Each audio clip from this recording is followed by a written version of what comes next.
versus Vortex. And opening up, of course, DeMusliM will be the one playing as the Abbasids. Meanwhile, Vortex man and those Mongols.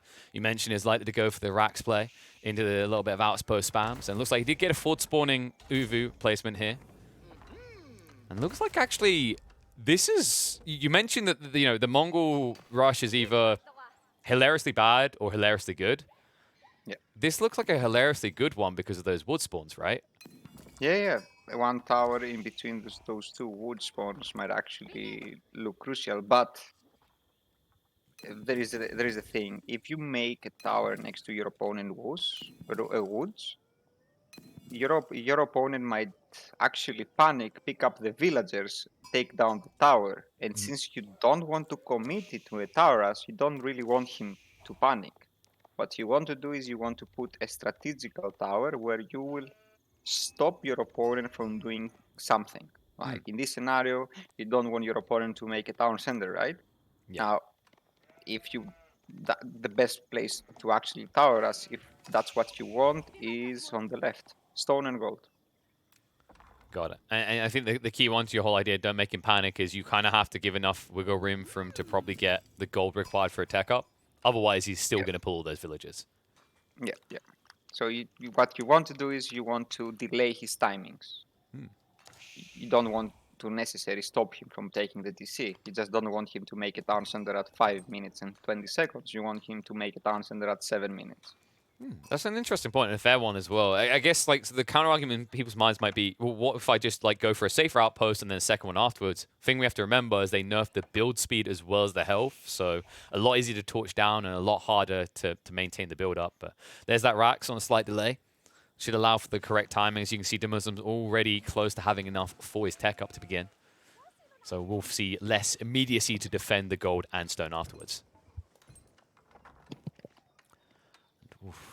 Like, you can tell Ben does definitely want those extra TCs, though, especially with a generation like this. I haven't mentioned it yet, but the deer stacks on the right side. Whew. It's also, Vortex decided to go for the second scout approach. I rarely see Mongol players going for 2 scouts against Abbasids. But I guess he wants to find a lot of SIP in order to have a smooth transition into the castle age. But from Vortex point of view, one of the first things that he scouted was the 2 deer packs next to his main town center. So if it were me, I would probably not go for a second scout. Since there's so many deers next to you, you could easily go on deers instead of relying on sheep. Is there maybe some paranoia in his mind? Like, realistically, most of the time the Mongol player has map control early on, but we have seen Abbasids with their builds into horsemen, camel archers. They have a way of getting out and punishing you for pocket ecos. Oh, you already opened Barak, right? Yeah. So it will not hurt you. One scout, starting with a scout, it actually affects your economy by a lot. It adds up it's a lot of resources. At, let's say, 5 minutes, you've already lost like 150 resources. Whoa. I see where it comes from, right? Like, you're sacrificing on the production, paying 70, 25 seconds to wait. Like, it definitely adds up. And nice play there by DeMusliM. He gets rid of the mining camp, of course. Remember, if your building gets touched by a Mongol player and you try to delete afterwards, you're going to be paying the pauper in this situation. So Vortex gets denied extra value out of this play. This is exactly the place that I thought that he would place it. Maybe slightly further away than the actual stone and gold, but this is also the correct, in my opinion, the correct place to make a tower. Because as I told you, like the ways Vortex and Lucifron, from my observations, have been playing this matchup is not committing, but actually just delaying your opponent timings. Yeah. And you can see he doesn't have wood to make another tower, and he's not making an extra spearman. So he stops at 4. He's doing a tower away from his opponent villagers. That tower is denying wheelbarrow. Yeah. And that tower is denying fresh food stuffs as well, right? Because he didn't have enough gold for that either, I don't think. Oh, no, okay, yeah, he did get enough for that. Okay, thank God. I was going to have a heart attack if he didn't have that. But yeah, it stops the wheelbarrow, as you said. And the other thing, I think this is the right approach up against the Abbasids, because you just saw the reaction that came out of DeMusliM. He has access to wood, because you said he'd overreact if he got blocked there. He builds an archery range, and of course, they have siege engineering for free. So if you build 2 outposts, it ensures that the ram pays for itself. And that's a good response from the Mongol player would have been, since he made 2 scouts, right?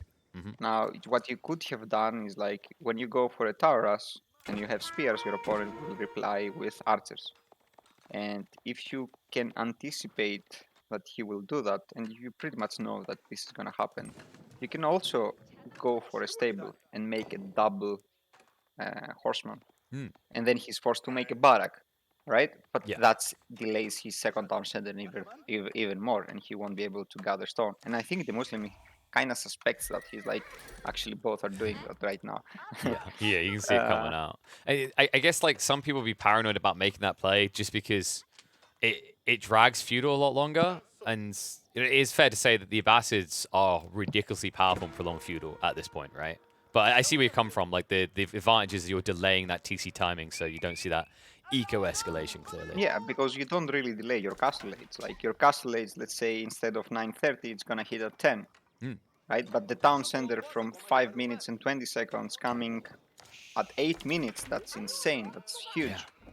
Delays everything so much. Well, he's still not playing those deers, mister. He actually ended up building a pasture instead. So VortiX, surprisingly enough, paranoid without seeing any real reason to be paranoid in this opening. Yeah, especially since he went stable, right? So he has stable barrack, he's making units. There's no reason for him to gather the ship. And this is a really big deal for Mongol players as well. You know, I think you can argue whether you think Mongols are that strong right now. I think there's been some fair arguments back and forth. But one thing that we have noted, an improvement, of the people finding success, at least in the Mongols, is that they utilize pocket ecos a lot more. For a long time, this was a civ that just wanted to rush Castle Age, and they simply sat at home building pastures to do so. That's such a nice play from VortiX. He was able to delay the town center for an extra 10 seconds, and he was also forced his opponents to misplace his town center. Yeah, he blocked the premium, and while he was doing it, he actually pushed the deer away, and you saw even on the way out, he pushed them further away. Like, there's a lot of idle time from walking for DeMusliM, especially when you consider he still hasn't even got wheelbarrow yet. He only just regained access to his gold, and even then, you have to wait a long time for it to come through, minute and 30 seconds. Yeah, in general, wheelbarrow just takes so long to actually give resources back. I'm a That's lie. why it's always better to take it when you have lots of villagers, because Yeah, it just pays back way faster. I'm a liar, by the way. He didn't get the gold back. I just missed the little blue dot there. Surprised he hasn't gone for a ram yet, but then again, it is a big investment, right? If he went for the ram, this TC timing gets delayed by another half a minute. Yeah. Remember what I told you earlier? What you want to do is deny key resources, right? And Yes. then the Abbasid player has an option. Do I ignore the tower or do I take it down? Like, you cannot ignore a tower when your opponent keeps on making towers. You cannot ignore it. But when your opponent is doing what VortiX is doing right now, you can ignore the tower because it's going to be only one. And this was actually like a perfect generation to do what he done as well, because something you have to remember, it actually looks ridiculous from like a if you didn't pick your civ yet perspective.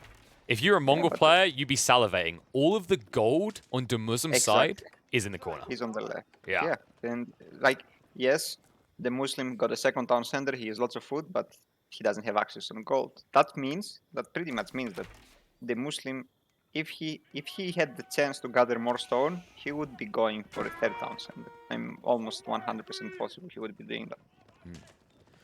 It's tough as well because you could argue DeMusliM just gets another TC because he had the stone, goes in for it. Even if he sets up a TC, like usually Abbasid players aren't looking to drop it on a gold vein. You're always looking for food sources, and there's very limited food that's high value for a TC drop on the west side.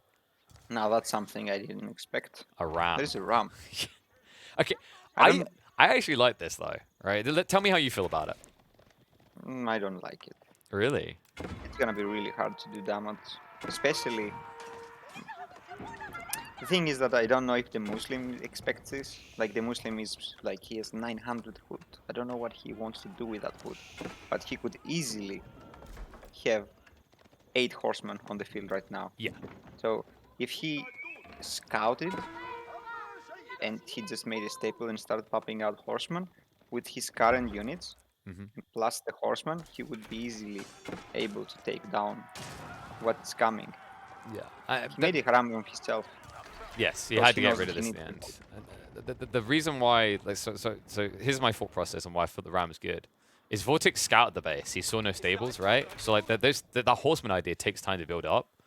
And if Vortex wants to end the game now, we do have to remember that fire armor that you get from the Golden Age for the Abbasids makes it hard to just mass horsemen. So the Rams are pretty effective, even more so when there's no assistance out here. TC's in no man's land, too many villages in the area. DeMusliM will be slow to respond, and even when he does, keep in mind the archer and horseman count for Vortex is overwhelming here. DeMusliM cannot even try to defend this. Yeah, that timing was really sweet. I mean, I expected it to go well, not that well. I thought maybe more troops come out from DeMusliM, but still, he's floating 1,200 food. And does it feel like rushing to take out this outpost in the end made his play obvious? I think that he just should ignore the towns, that tower. Like, Yeah. the way he should, in my opinion, should have played it. Like, you see that there's like a berry and a golden stone on the left. You just pick villagers, go to gather the stone, and you make a town center next to gold stone and berries. Like, making it, like, a ram is almost a third of a town center, so you don't want to make a ram at this point of the game. If you can avoid it, you just avoid it. It just doesn't, like, you end up with a ram in your base. Yeah. You've got more than one ram in your base, although some of them are not on your side here. And the problem with this is there's just no way for DeMusliM to defend it right now. The archers counter out his spears, and he still hasn't gone horseman. He hasn't even got staples down. There's a very high risk this game just ends now. Yeah, and it doesn't, and it's kind of surprising coming back from the Casbah game, right? Yeah. Look at this. Games can end quickly. People were not believing it anymore after the last one they saw, but there you go. That ram, it's tanking shots, mister. It got value. It actually looks so resigned to worthlessness there. And the only upside is that DeMusliM hasn't been attacked on this new wood line yet. It's the follow-up now. Now, you see how close to the gold mines his actually second wood line is? Like, he could easily expand towards there, right? He doesn't need to take down the tower. The tower. It's like the thing is, his whole comp requires a lot of wood. So like I understand the idea of wanting more stone, and that's maybe why he wanted the safe stone vein near his base, and then he goes into like a third TC. But credit where credit's due. Vortex read this well. It's kind of funny if you realize that right now DeMusliM is going castle age. I don't know why, but he is going castle age. Now, with that 1,100 food that he had, he could have made 44 villagers. That's how cheap the Abbasid villagers are. Like 1,000 food, 40 villagers. That's how much you need. That's 4 berry boosts. Here's an interesting thought for you.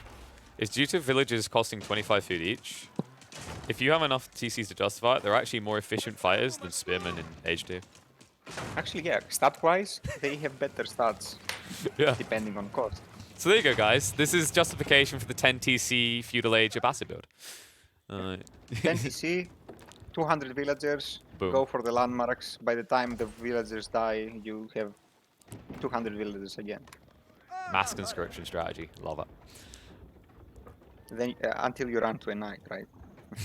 Oh no, not Don't run to a knight. just one. He's like, but we can surround him, right? I ain't surrounding that. Get away.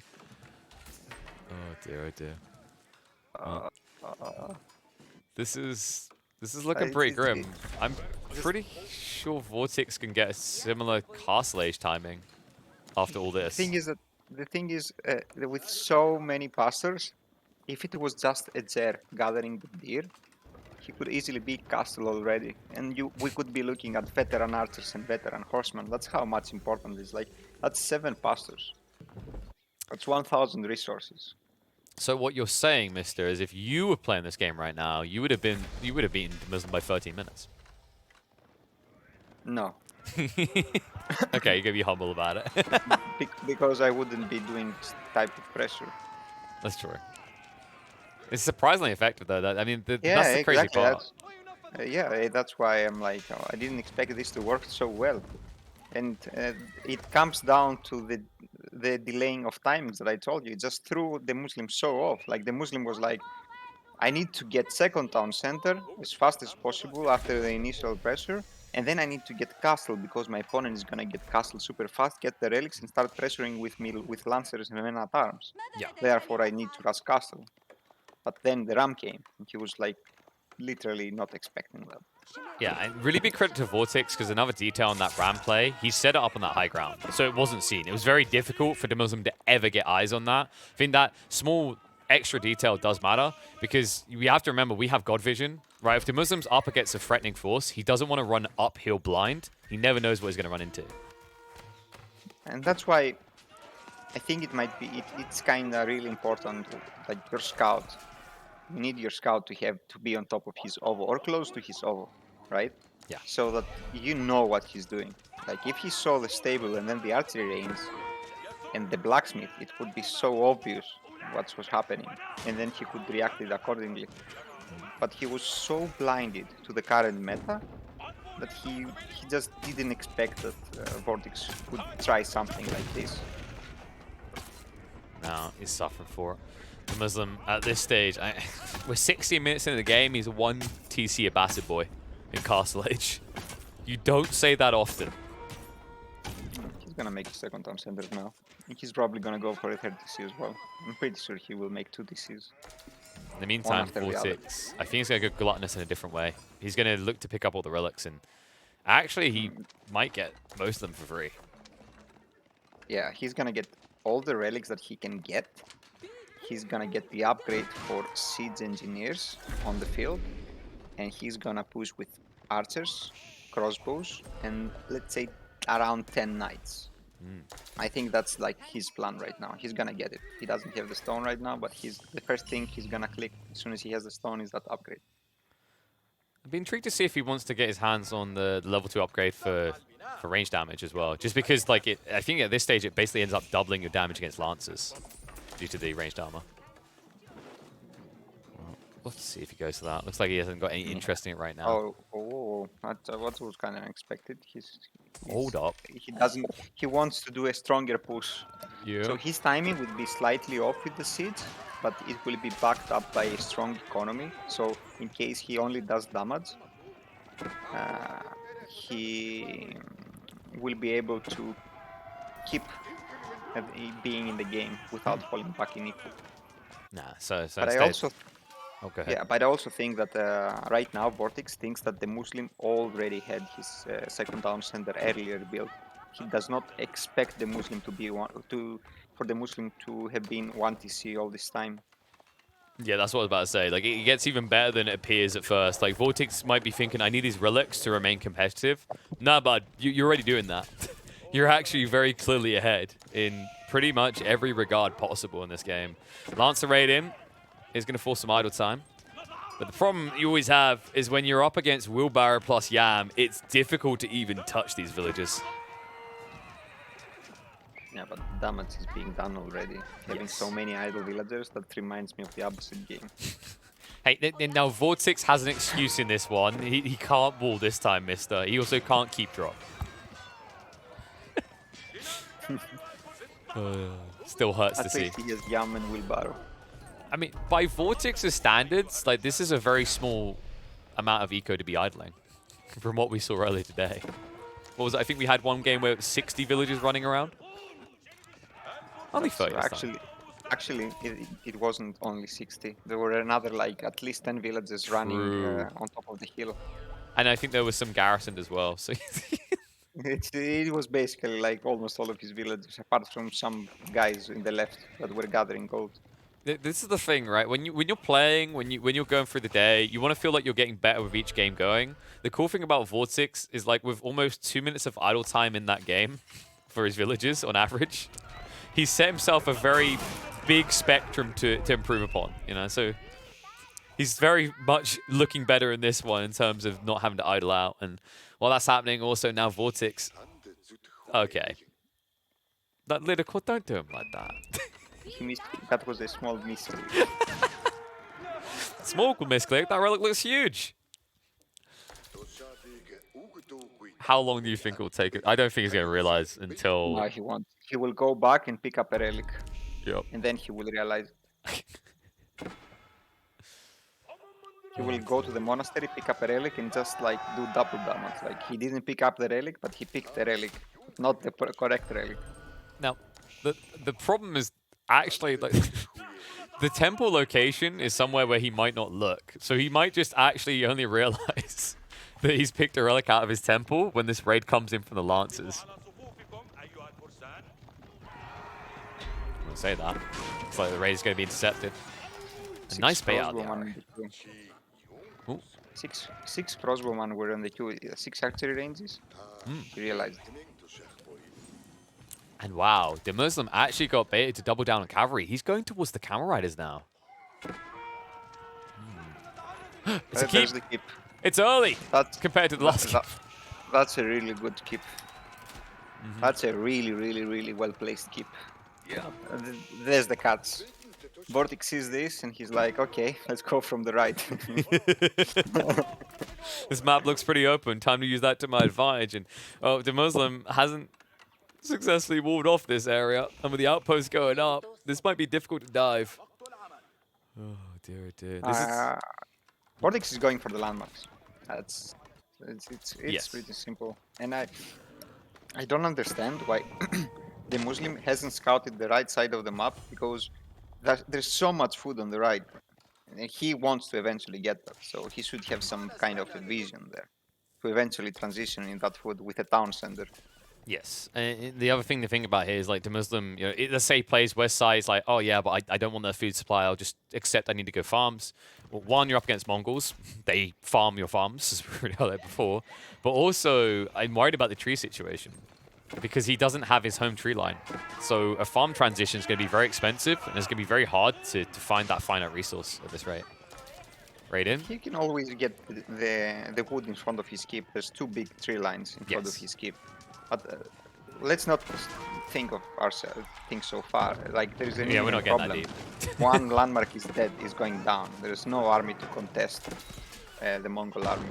The problem is DeMusliM is treating this like a game where he can just Benny Hill's VortiX, force him to come back and address it, but Vorti knows his timing. Like, he can just end the game right now. He can force a fight. And there's even a Mangonel in play, so let's say DeMusliM rushes in with his archers, which will have limited impact here anyway. They'll insta-disappear. And VortiX is also prepared for this. He expected this kind of a move from DeMusliM. That's why he made 2 outposts with sprinkler emplacements in his base. And it's gonna be really, really, really hard for DeMusliM to be able to take down that army, especially now the towers are already done. Yeah, this is looking pretty chalk to the stage. You can see he's trying to get the counter sprinklers out. This is always the fun thing of the Abbasid Mongols matchup. You build siege, I build siege, and we can do it anywhere on the map in equal quantities, courtesy of building in the field. This just like, once again, we're going to go into our calculator mode, mister. The numbers are adding up there, and that hurts to watch. It's gonna be hard. We talked about that wood that DeMusliM had. He's going to need every bit of it now. Flash comes out. Near the House of Wisdom as the repairs are underway. Mangonel is neglected, ignored, so it gets to do whatever it damn well chooses. Village is now being pulled to dive in, but that is desperate. The amount that will go down to the outpost alone is going to leave DeMusliM in the dust. And you can see he's not even killing him quick enough. 1 or 2 villages is out doing the torch damage. A pullback in the meantime by VortiX, but DeMusliM's army is relegated to irrelevance here. Barely anything left, and I wouldn't be surprised if Benny Boy just waves the white flag after this. He has nothing to kill the towers. Like, he did give me the siege though, apart from the sprinklers. Now, hey, the textiles, right? That must be, surely. They tanked a lot. I'll give him credit, mister. He survived this attack. Pointless. Remember what I told you when the second... Oh, never mind, it's over. So, what I was about to say is that when VortiX made the second town center, he just wanted to make sure that when he does this type of pressure, if it fails and he does damage, he will be ahead by a lot economically. Yeah, he definitely hit that timing. I mean, that ram play like set him so far ahead. After the outpost played perfectly, you predicted it correctly there. Just a great read on the game by VortiX, and DeMusliM really caught off guard. It did feel like he was scrambling to recover from a very early point in this game. And VortiX, to his credit, some players would take that as an advantage and play a bit more passive. I love the fact that he turned the screws, and it's something that we've come to expect out of Vortex.